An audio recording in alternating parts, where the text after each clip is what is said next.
So in last class, we covered the security concepts, and this time we'll be looking at attack threats, vulnerabilities, and mitigations. And basically, we'll jump right into it. I'll start with a little test to see if you still are able to, if you can actually understand a little bit about attack threats, vulnerabilities, and mitigation. And that is this little poll we have here. So please try your best to answer it. You can pause the video in order to try to guess the answer. And what primarily motivates threat actors to launch cyber attacks? Why do threat actors mainly launch cyber attacks? The first option there is to improve their programming skills. The second option is a recommendation from a friend. The third option is curiosity about a specific website's design. And the fourth option is gaining unauthorized access, financial gain, political beliefs, or to cause disruption. Like I always say, first, eliminate completely the ones that you're sure could never be the answer. Since we are looking at threat actors, we know, of course, that they are not trying to improve their programming skills, so we can just take it off. And recommendation from friends cannot be a motivation to launch a full-fledged cyber attack, so we could easily take that out.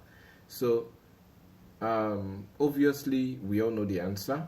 If you guessed D, then you are correct. Gaining unauthorized access, financial gain, political beliefs, or to cause disruption. These are the primary motivations of threat actors. The next question we have here is, which of the following groups of threat actors are most likely to have high levels of funding? Which one of them would have access to high-level funding? Script kiddies, freelance hackers, and forum trolls. We all know what forum trolls are. Those guys that basically troll in the comment section of a forum or whatever. The second option there is state-sponsored actors. Those are actors, threat actors that are sponsored by the state. Organized crime groups, basically criminal organizations, and major activist groups. Those are big-time hackers that are against the government or try to help people. And C, we have casual hackers, people who act just for fun, independent researchers who do it just on their own sites, and local scammers. And the last option, we have school hackers, amateur coders, and online gamers. So which of the following group of threat actors are most likely to have high-level funding? Of course, the answer should be B, which is the state-sponsored actors, organized crime groups, and major activist groups. The next question, which of the following is a primary protection measure against inside threat actors in an organization? A protection measure, a primary one. The first one is installing antivirus software on external clients only. Obviously, we are looking at the option anyway. Limiting internet bandwidth for all the employees. That means you are limiting their access to the internet, the size of their network access to the internet. And C is regular hardware upgrades. And D is implementing strict access controls and continuous monitoring.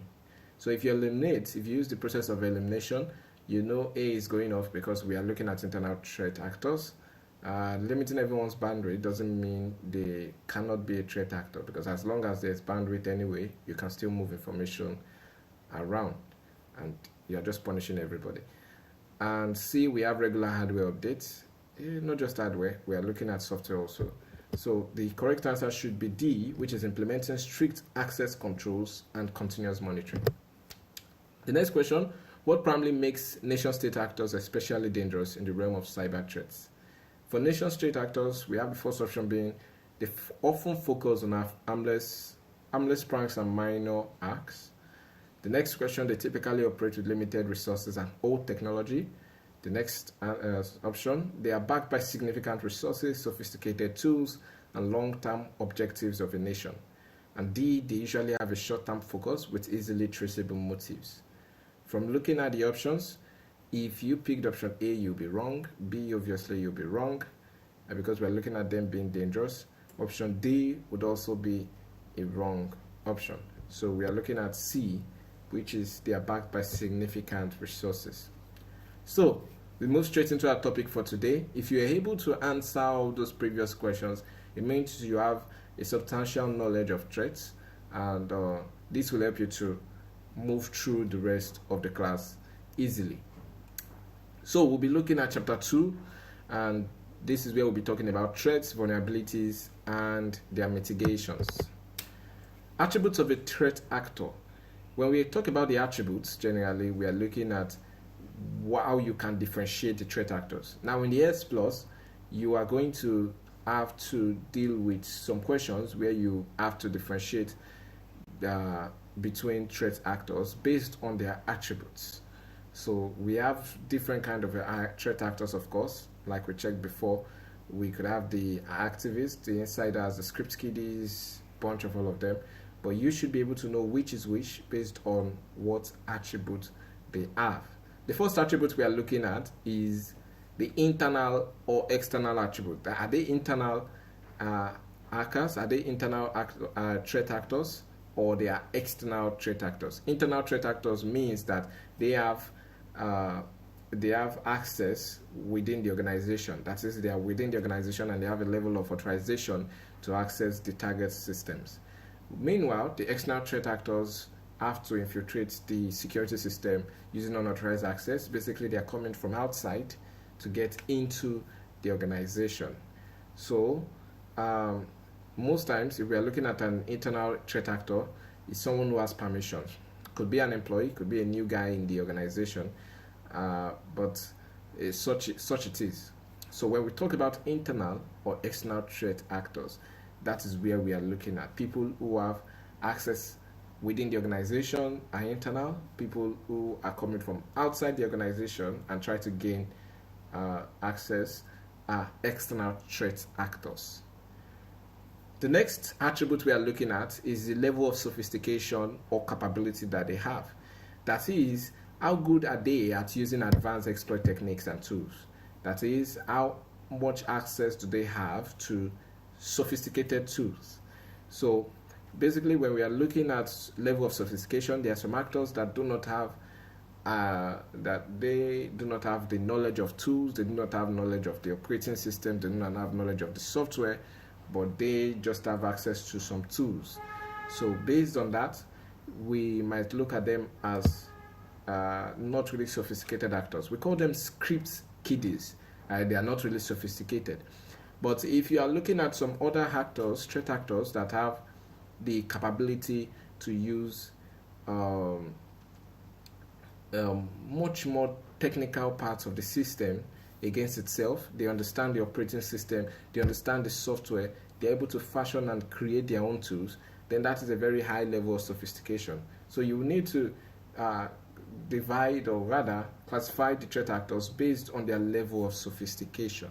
We have the script kiddies and we have the advanced persistent threats. So that is the way that works. The next attribute we are looking at is based on their resources and their fundings. If you are going to classify threat actors based on their attributes, you want to see how much they have access to. That is, how much sponsored are they? Are they sponsored? Do they have a lot of resources and funding with them? Most times when we look at the sophisticated threat actors that we talked about, they are usually able to acquire quite a lot of resources. Possibly they run ransomware attacks and have a lot of money from it, or they are being backed by a full-fledged organization. So some of them might receive funding from non-state organizations or organized crime, of course, but you should also be able to classify the threat actors based on their attributes. Another classification that you also often see within the COMPTIA Security Plus exam is based on their motivation. Right? What is motivating them to carry out that particular act or attack? So the actor could be motivated by greed, curiosity, or just some grievance. Most times it's financial, trying to get money from someone, where we have blackmail, extortion, or fraud. All of these are financial motivations. The next one we have there is chaotic motivations. Some people just like problems. They like seeing things go wrong. So in this situation, vandalism, revenge attacks, disruption and disinformation attacks, DOS attacks, and the rest. The next motivation we have are the political motivations, where employees are acting as whistleblower. Nation states using service disruption on other companies or other countries rather, data exfiltration, that is getting data from another organization or from another country, stealing their data, or disinformation against the government, or activists doing their activities. And we also have the commercial espionage, which usually happens within organizations in the commercial industry. So that is when you're trying to steal the company's formula for success, something of the sort. Okay, so we proceed to the types of threat actors that we know, and the type of threat actors that we are familiar with.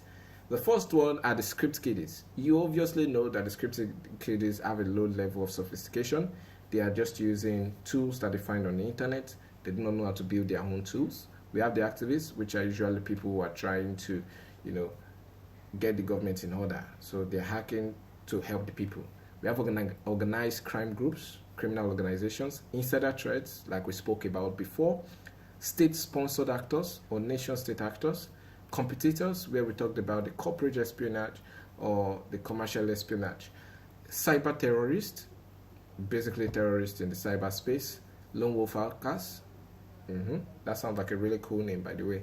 Advanced persistent threats are those that are always going to be in the system. They would never leave. They've been classified as advanced persistent threat because they are always there. They are always hacking. There is no solution to them yet. And then we have the broker or dealer, those who just sell and buy hacking tools on the internet. So each of them has their own different motives, their capabilities, their method of operation, and on like that, and the attributes also. Okay, so some attack strategies you would mostly see, which will be discussed in the COMPTIA exam. You will hear a lot about reconnaissance, you will hear about scanning, you will hear about vulnerability scanning.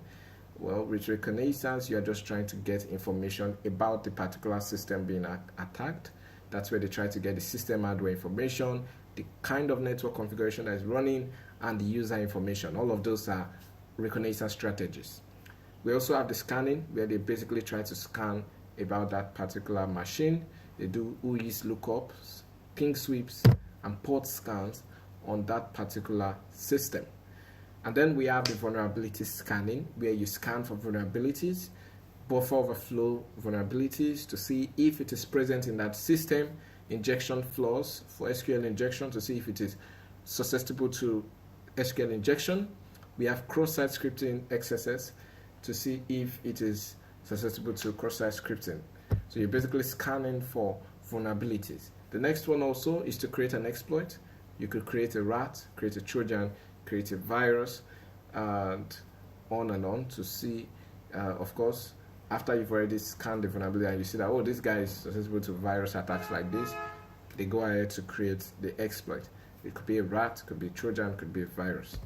And then we have the social engineering in there, where they try to deliver this particular virus that's been created from levels of scanning and levels of injection, of checking, and then they try to deliver it using social engineering. Could be by using phishing attacks, maybe just click on the link, put in your information, or download that particular exploit into your system. It could be by pretexting, it could be by using sympathy, it could be by using baiting, it could be tailgating or piggybacking, or using voice phishing. So those are some attack strategies that you mostly see. It's really easy to create an exploit these days. We have tools on the internet, such as the one hosted by Blackhost, the virus maker.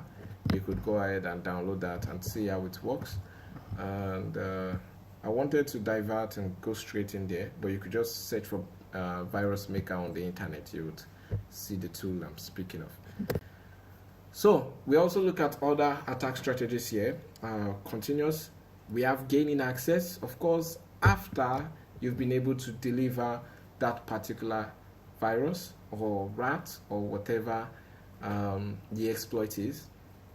You gain access, and then they try to enumerate Basically means they try to move around the old system to get more information.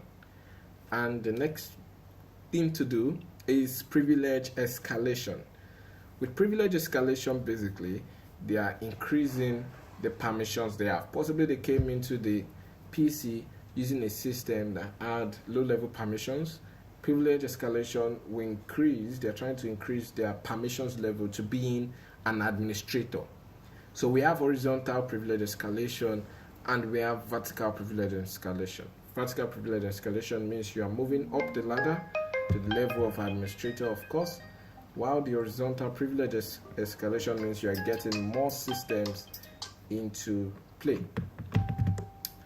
The next thing to do after privilege escalation, of course, is to cover their tracks. So they basically want to make sure that they are totally covered from you. That is, you can't tell that they've done something. So all auditing, turn off auditing so that no auditing is going on. All the SIM tools that are running to try to see what is going on the systems, they turn them off. So they're trying to cover their tracks when they exit. If there are questions on this, please remember to put your questions down and just ask your questions, please. We also have our possible entry points. These are possible entry points into that particular system. One of them there is the public-facing servers. Those are servers that are publicly facing, and when you have the public-facing servers that are facing the general public, they try to get into them. And once they get hacked, it will allow transmission of malicious attachment to the private computers on that network. It could also be from directly into the systems here through employees that open up access by using shadow IT devices or using shadow IT software. The problem of shadow IT is a lot, and that basically means that maybe they are using softwares that are not permitted in the company's policy. So using a software online that stores the company's data, for instance, is a problem. So that would open up issues to these particular systems. And also if they misuse the permissions on the systems, same thing happens. All of these are possible entry points for that particular hack. Also, the next thing we look at are the attack surface and the threat vectors. Attack surface, we have the message-based attack. Basically when we are looking at threat vectors or attack surface, we are talking about where these attacks could be carried out.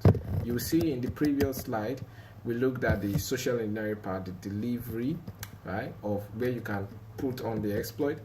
That is exactly where the attack surface and threat vectors come into play. That's exactly where it comes into play, because that is how you get the delivery in. The threat vector is the pathway through which you can move that particular threat into the system. The first attack surface we have there are the message-based ones, where we have spam, basically spam, that is having multiple spam messages sent in. The next one we have there is the SMS phishing. SMS phishing is phishing messages through SMS, basically. Phishing messages through SMS. So the next thing we have there is for the network. It could go through the network. They could basically send in through a port scan. They will do a port scan, do packet sniffing to try to see the if they can get access into that particular network, because the network is an attack surface and also a threat vector.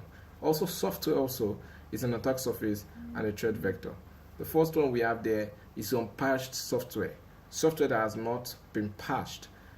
Basically, patching means you've not updated it, you've not updated the security, and it still has some vulnerabilities, of course, so you have to update it. So software that has not been patched is going to be a threat vector. It's an attack surface also. Software misconfigurations is also an attack surface.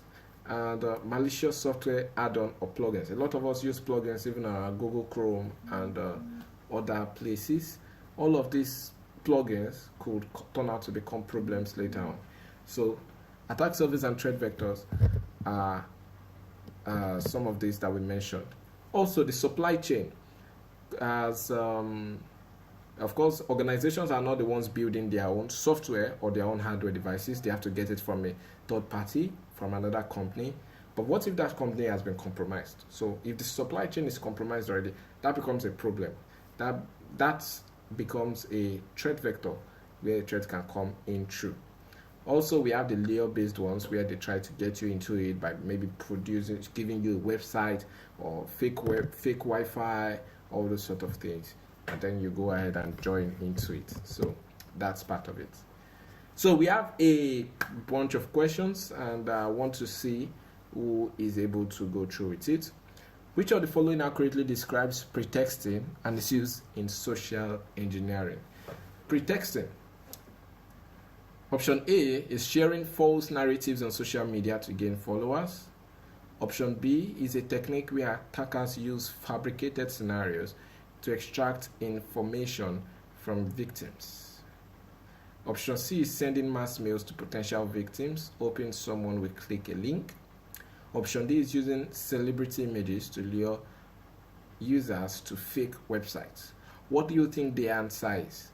Try to make sure you eliminate the ones that you are sure could never be the answer, and whatever option you are left with, no matter how weird it is definitely your answer.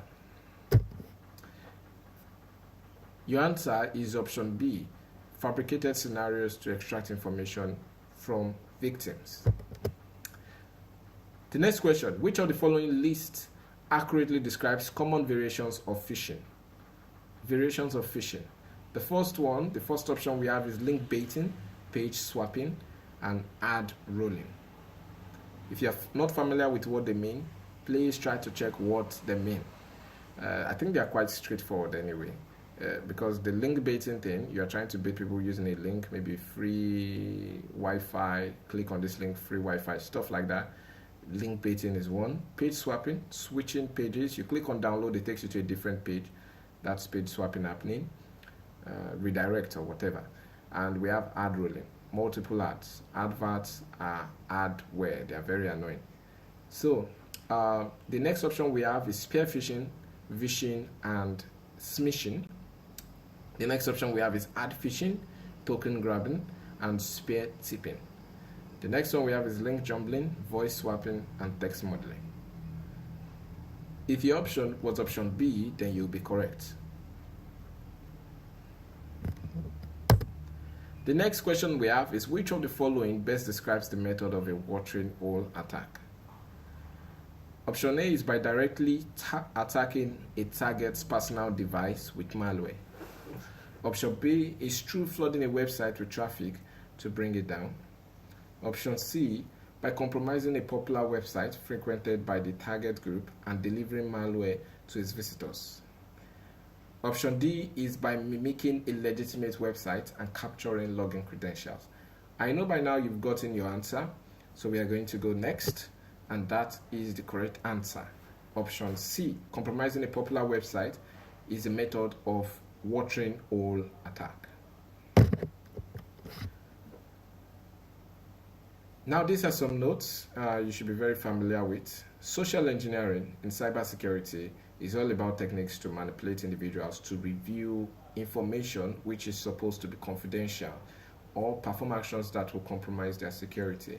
Basically, you are just trying to exploit human psychology rather than the technical vulnerabilities in the systems. The first one we are looking at are phishing. Phishing is a form of social engineering. We have pretexting also as a form of social engineering. We have baiting as a form of social engineering. Tailgating or piggybacking as another form. Quizzes and survey as another form. Now, a lot of us fall into most of these attacks. With phishing, it's mostly sent through emails. But when you get an email that basically is trying to trick you into getting your information, it could look like an email from Facebook, could look like an email from Netflix, could look like an email from any of those services you've been using. We get a lot of those a lot of times, and they look trustworthy, but on clicking it, it takes you to a website where you have to input your information or your credit card details or something of that sort. That is a full-fledged phishing attack. Now, phishing comes in variants in many forms. We have spear phishing, where they are maybe you are the main target. It's not like they are just sending to multiple people. They are targeting particular individual. That is going to be spear phishing. We have phishing, which is the voice phishing. That is over a phone call, trying to get you into a phishing attack through a phone call, asking for your details through a phone call. That's voice phishing. And then we have the smishing, which is SMS phishing. Basically, what smishing means is that SMS is being used as the form of phishing instead of emails. And then we have the next one, which is basically pretexting, and that is just like it sounds. The attacker is pretending to be somebody. He pretends to go through a particular scenario. He could say, yes, there is an issue, the company suffered a breakdown, so we need you to please click this. That is pretexting. Oh, we want to send in money to a couple of people, so we need you to input your card details or something of that sort. That is a form of pretexting. Fabricated a scenario to obtain information from the victim. Baiting is the next one, and this one usually works a lot of times. That is where they are trying to get you with a promise like, oh, click here to download free movie, maybe a movie that has not come out yet, and they are saying you should click here to download it. Maybe if you want to watch Venom, so trick. Yeah, basically to trick you into downloading it, and you click download, and instead of it downloading the movie, download something else entirely. That method is called baiting. They could also be something of click here to win an iPhone, click here to win so baiting is just enticing your victims. We also have tailgating, where you are physically trying to gain access to a restricted area by following an authorized person into a facility without you being authenticated, or piggybacking in that situation where the authorized person naturally knows you and the authorized person is like, oh no, that's my guy, let him come through. That sort of thing is piggybacking. Tailgating is the one, all those spy movies like James Bond tried to do, where they are sneakily walking through, trying to escape the cameras. But with piggybacking, someone inside who has authentication is like, no, he's my guy, so they let him through without properly authenticating that particular person. That's why we need the principle of zero trust anyway. And then we have the quizzes and surveys.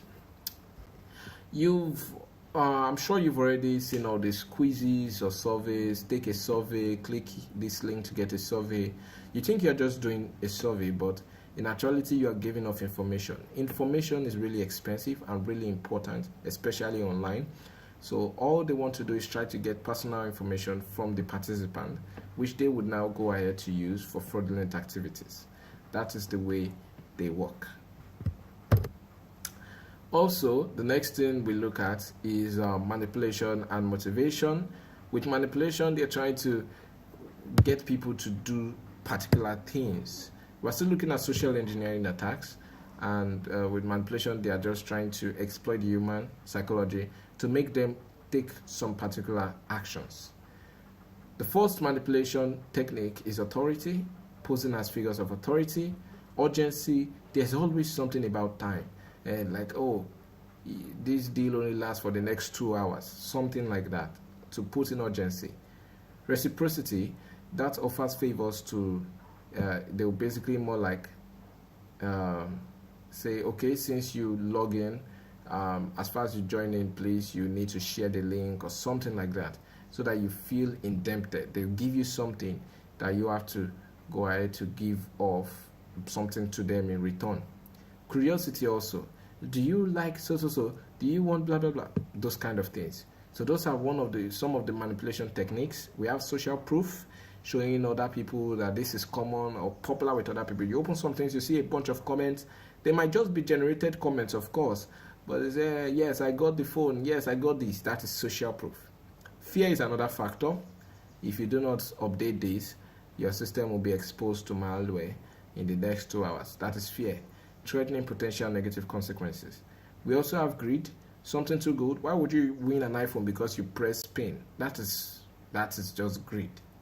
Sympathy also. People need, this person needs 20 million naira in order to do his surgery, all those things.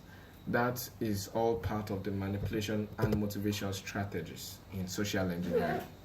So the social engineering process involves the first getting information about the target. That's basically research.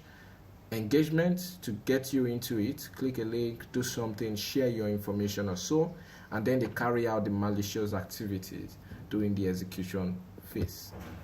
So we have a bunch of questions. First question, which of the following malware types typically utilizes email as the primary method for propagation? The first one, we have screen lockers and firmware infectors. We have worms and ransomware. We have GPU malwares and BIOS attackers. And we have session hijackers and cookie stealers. So which one of them primarily uses email as a method of propagation? I'm sure by now you would have seen the answer. Should be B, worms and ransomware. The next poll here is, what does it signify when software is described as being quarantined? The first option there is that the software is being promoted to users actively. The second option there is that the software is undergoing routine version updates. The next option there is that the software has been isolated due to suspected malicious behavior, preventing its execution or spread. And the last option is the software is being archived for long-term storage. When we say quarantined, I'm sure you all know that it means the software has been isolated due to malicious behavior. The third poll there is that what is the essential step to ensure protection against the latest virus variations? Yes, there are so many virus variations, but what is the most essential step? The first option we have is frequently changing your device wallpapers and themes. The next option is regularly updating and patching your operating system and software. The next option is using the same password across multiple platforms for consistency. The last option is keeping older versions of software to retain familiarity. I'm sure you know the answer. The answer is B, regularly updating and patching your OS and software. This should protect you against the latest virus variations because the updates usually contain protection against these variations. So we'll be moving straight into malware in this next session. Malware stands for malicious software. Malicious software is any software that is designed to do something it was not meant to, basically to harm or to exploit the computer systems or networks. And we have a bunch of programs that are malicious, like worms, ransomware, spyware, hardware, and a bunch of other ones. And when you look at cybersecurity, you are taking measures to try to detect, prevent, and remove this malware in order to protect your digital assets and the user data. We have a bunch of classification of malware. We have the viruses, we have the worms, we have Trojans, we have ransomware, we have spyware, we have hardware. There's so many of them anyway. But when we talk of viruses, these are the most popular. Everyone knows virus, antivirus, and the rest. The virus is just a malware software that attaches itself to a clean file and spreads to other files and programs. So it needs a user action to propagate. That's how you know a virus. It needs you to do something. It needs you to maybe copy it or click on it for it to propagate. Worms will self-replicate themselves, unlike viruses, and they can spread easily without human intervention. The whole point of Trojans is that Trojans could be basically like a virus that hides itself, a virus that pretends to be something else. So it could be a full-fledged virus that is hiding under the Facebook logo. It could be a full-fledged virus in a PDF document. It's a Trojan. So it's based on how they behave that we classify them. Ransomware, on the other hand, is basically a malware that will encrypt all the data, and ask for payment. So you could just pop on the screen that you have to pay for that particular, to get access to your information. Spyware would try to get information from the user's device, maybe take their keystrokes or copy their mails or stuff like that. And hardware is adverts, basically very annoying, just displays annoying adverts all over your screen over and over again. We have other malware classifications like rootkits, which will remotely control the PC, maybe open an RDP session that the users would not be able to detect. Keyloggers are just like spywares, but these basically would record the keystrokes on your PC. Basically mean what you're typing will be recorded. Maybe your passwords, whatever you type on the key will be recorded. With bots or botnets, botnet is a network of private computers that have been infected already and can be controlled to run DDoS attacks or the rest. So basically, your PC could be part of a bot if you've installed a virus that allows that person to remotely control your PC. So if you install a rootkit, you basically are part of a bot already. Yes, you're already a bot. If you install a rootkit, your system becomes a bot or your mobile phone becomes a bot, and it is part of a botnet. A botnet is the network. Then we have the fileless malware, which basically works in the computer's memory rather than the hard drive. So it makes it more challenging to detect. If you cannot grasp the idea of the fileless malware, if you open up your task manager, you should be able to see some tasks or some processes, or let me go to details, some processes that run without actually seeing it. For instance, this a.exe, I know it's my mousepad, but I'm not seeing it running actively. SVCOs, for instance, I can't see any of this running actively on my system. They are running in the memory, they are taking up memory.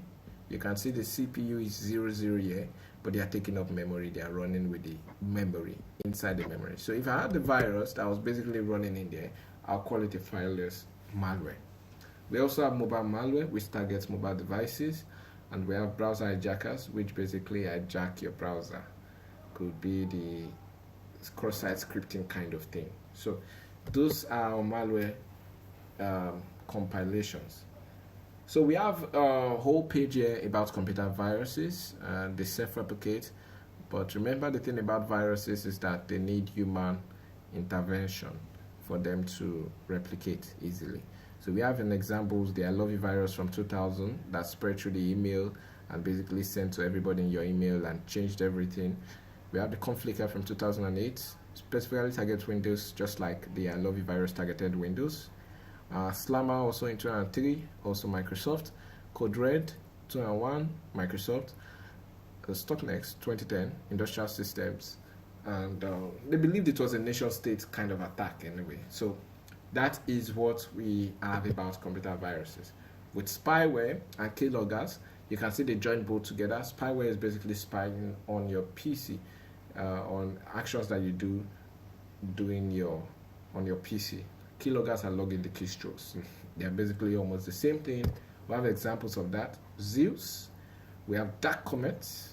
I think the Dark Comet tool is still available on the internet. So if you make a quick search for Dark Comet, let me see if I can do that. Give me a moment. Dark Comet. Let me check if it's on GitHub.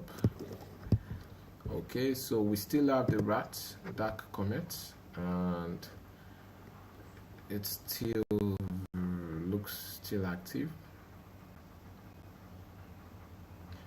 Yes, it still looks active, and that is it. That commit. We have Finfisher, Revealer, Keylogger, and a bunch of other stuff. So backdoors and remote access Trojans. Backdoors are basically some easy methods to bypass authentication. Like Windows used to have that a lot, where you could bypass having to put your password and just get into the system. That sort of thing. That's a backdoor. But the problem with backdoors is that hackers know about these backdoors and they will exploit the backdoors. So that is where the problem is. Remote access Trojans usually allow unauthorized control over the devices, mostly utilizing these backdoors. So we have some backdoors like Double Pulsar, we have NetBoss, we have rats like Dark Comet, we have Black Shades, Poison Ivy. Rootkits are the ones that gain access to the PC, unauthorized access of course, without being detected. Like we said, they run in the memory. So it's going to mask the ongoing activities and disguise it, make it look something else, but it will basically run in the memory. We have the kernel mode rootkits, the user mode rootkits. We have the bootkits. We have the firmware rootkits that target the firmware or hardware. The bootkit targets the MBR, which is the master boot record, or the bootloader, the guy responsible for booting your operating system. We have the ones that are user mode, which will just go through the application processes like we looked at. And then we have the kernel mode. Those ones will modify the system kernel or load malicious drivers to control that particular PC. Also, we have stealth as one of the purpose of rootkits. They would try to make sure they are not detected because they want to run in the root of the system. And elevation of privilege basically means they are going to give unauthorized users system level privileges. And if you want to detect and remove them, antivirus might not actually detect them because antivirus will try to scan active processes, but there are rootkit tools that would help you to scan for detection and help you remove it. So the purpose basically is that while rootkits might not harm the system, they will create a backdoor for them to enter into the system and insert other malware into that particular system. Then we also have ransomware, where where people try to extort money from the victim by making this victim's computer files unavailable and demand payment. WannaCry was an example, COMPTIA was an example, and Lucky was another example also in 2016. Ryuk also was another example, and Grand Crab was another example. So we also have crypto ransomware, and this crypto ransomware is that it basically it's still a ransomware, but basically crypto. So it encrypts the data files just like a ransomware, and we have the examples there. Cyber, so this one would actually read this ransom note to you using voice on your system, your speaker. Bad Rabbit also. This one looks like a Adobe Flash installer, and basically we just encrypt all the user's data. So the no Kibi. Please be careful when downloading things on the internet. You don't want to be attacked by a ransomware. It's very crazy. Dama and Crisis are all part of the crypto ransomware. Crypto malware, these are the ones where the hackers basically, you install an application and basically the application starts mining crypto at the background using your system resources to mine crypto. There's so many of them. We had Crypto Loot, CoinHive, XM Rig, JSC Coin.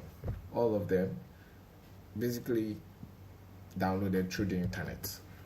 Also, we have logic bombs. Really important for you to understand logic bombs. You see, logic bombs are malware that they do not run immediately. Right? So when they're in the system, they wait for a particular action, a particular time, depending on how they are programmed, or for someone to do a particular action, a particular event, and then they execute.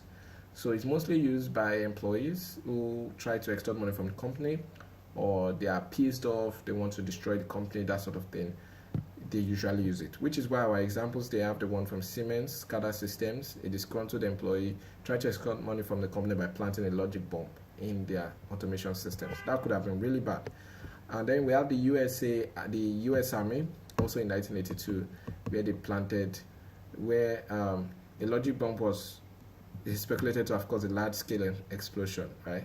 It was believed the CIA planted the logic bomb anyway on some software that they believed that the Soviets had stolen. So we had Medical Health Solutions also in 2004, and we have David Tinley also did that put these things within his software so that it malfunctions after a period of time, and they will keep on fixing it for money. So if you are recovering from a malware attack, there are things you should put in place. First, remediation is very important. Remediation means you are trying to correct the problem. So with your antivirus software, your remediation is supposed to be fast and straightforward. First off, try to repair the infection. Some of your antivirus, of course, would do that themselves most times. They will quarantine the file also. They will delete the file, and make sure you also periodically review that quarantine folder to make sure you do not recover any of those software. If you are reinstalling, make sure you are not reinstalling with the malware and all that. So also reimage the machine so that you, instead of installing from scratch, you just use the same image that you've been using before without the malware, of course, and then push it in. And if the image is not available, just reinstall the operating system. Also, if you are mitigating, when it comes to mitigation, you are trying to take away the likelihood or the impact of those threats and vulnerabilities on the system. The major things you have to do if you are trying to mitigate, patching and upgrade is very important. Please patch your systems and update them regularly. Also, the use of firewalls will help you to mitigate those threats, because firewalls will try to block incoming or outgoing data. Also, anti-malware software like antivirus and anti-malware programs will help you quarantine and remove malicious software from your computer systems.